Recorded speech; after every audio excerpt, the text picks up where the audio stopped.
সম্মানিত viewers, Donald Trump Oman আক্রমণ করার হুমকি দিয়েছে।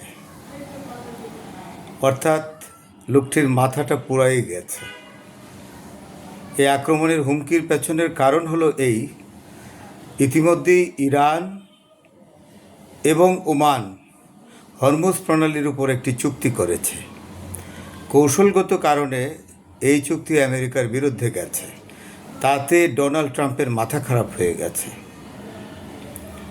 এবং আমি আগেই বলে রাখি, যদি ট্রাম্প ওমানের উপর কোনো সামরিক ব্যবস্থা নেয়, অর্থাৎ ওমানের উপর যদি আক্রমণ করে, তাহলে যে বিষয়টি দাঁড়াবে, অর্থাৎ যুদ্ধ কৌশল হিসাবে বলা যায়, সাথে সাথেই ওমান যে কাজটি করবে, ওমান তার সার্বভৌমত্ব রক্ষার জন্য ইরানের সহযোগিতা চাইবে এবং ইরান তখন ওমানের ভূমিতে তার সৈন্য পাঠিয়ে দেবে, অর্থাৎ আইআরজিসি তৎক্ষণাৎ ওমানের ভূমিতে অবস্থান নেবে এবং আমেরিকার বিরুদ্ধে সরাসরি ময়দানে যুদ্ধে লড়বে। কৌশলগত কারণে ডোনাল্ড ট্রাম্প এই যুদ্ধেও হেরে যাবে। তার কারণ, ওমানের জনগণ তাদের স্বাধীনতার জন্যে ইরানকে সমর্থন করবে, আমেরিকাকে কোনোদিনও সমর্থন করবে না। আমেরিকান সৈন্যরা তখন সাধারণ ওমানি নাগরিকের হাতে যেখানে সেখানে মারা যাবে। যেমন 1971 সালে বিভিন্ন জায়গায় পাক বাহিনী সাধারণ বাংলাদেশের সাধারণ নাগরিকের হাতে মারা গিয়েছিল, কারণ তারা 1400 মাইল থেকে এসে এখানে যুদ্ধ করেছিল। সবচেয়ে বড় কথা, জনগণ তাদেরকে সমর্থন করেনি এবং ফলটাও হবে সেই রকম। আমেরিকা যদি ওমানের উপর আক্রমণ করে, তাহলে ইরান ওমানের সহযোগিতায় এগিয়ে যাবে, 1। 2 নম্বর, ওমানের জনগণ আমেরিকার সৈন্যদের বিরুদ্ধে দাঁড়াবে এবং আমেরিকান সৈন্যরা তখন প্রত্যেকটি জায়গায় মার খাবে এবং ডোনাল্ড ট্রাম্পকে অত্যন্ত বিপর্যস্ত অবস্থার মুখোমুখি হতে হবে। এতে কোনো সন্দেহ নেই। এখন চুক্তিটির কথা বলি। চুক্তিটি আমি আগেই বলেছি, অত্যন্ত কৌশলগত চুক্তি। প্রথমেই বলি, এই চুক্তিটির প্রিয়াম্বেলে অর্থাৎ প্রাথমিক প্রস্তাবে আছে যে দুটি স্বাধীন উপসাগরীয় দেশের মধ্যে, অর্থাৎ উপকূলীয় দেশের মধ্যে এই চুক্তি হয়েছে এবং এই চুক্তিটি স্বাধীন ও সার্বভৌম। চুক্তিটি প্রাথমিকভাবে হয়েছে, পরবর্তী সময়ে তার খসড়া হয়ে গেছে। পরবর্তী সময়ে চুক্তিপত্র ফাইনালাইজ করে তা প্রকাশ করা হবে।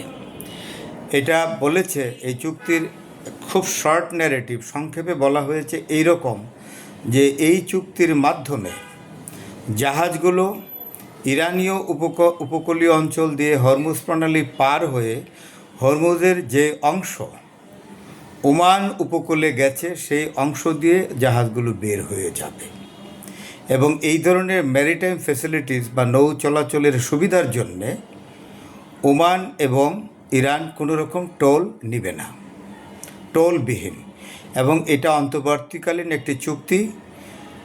এই চুক্তির মাধ্যমে এই নৌ চলাচল নিশ্চিত করে দুই দেশের মধ্যে তারা এটা পরীক্ষামূলকভাবে চালিয়ে যাবে এবং এইটা যখন বিশেষ কোনো সুবিধাজনক ফল দিতে থাকবে, তখন এই চুক্তি পরিপূর্ণভাবে দুই দেশের মধ্যে হবে।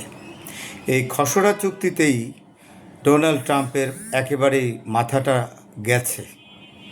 আস্ফালন, চিৎকার, কত কিছু করছে, কিচ্ছু লাভ হবে না। মানুষের পরাজয় যখন শুরু হয়, তখন সব দিক থেকেই শুরু হয়।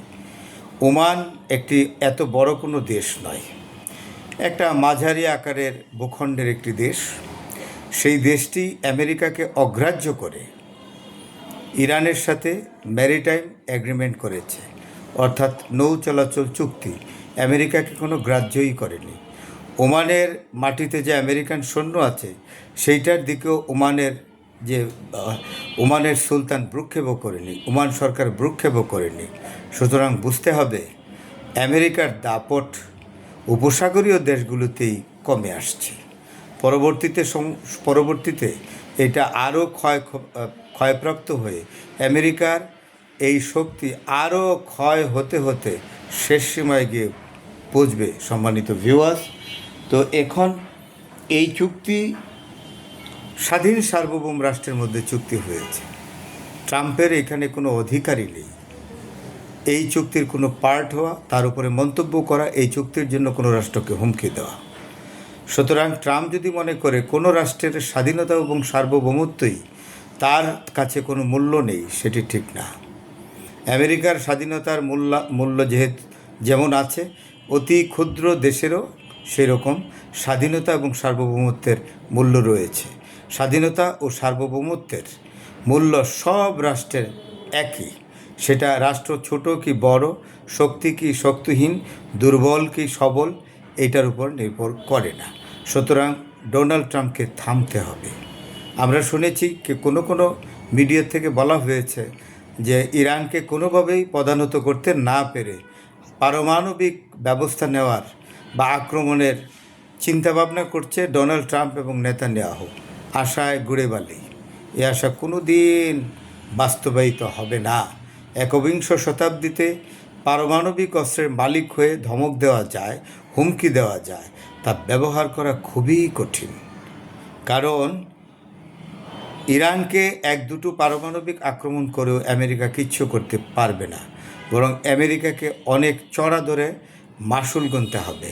সেটা জাপান নয়, যে 1945 সালে হিরোশিমা এবং নাগাসাকিতে অ্যাটম বোমা নিক্ষেপ করে নিরীহ লোকদেরকে মেরে আমেরিকা পার পেয়েছে।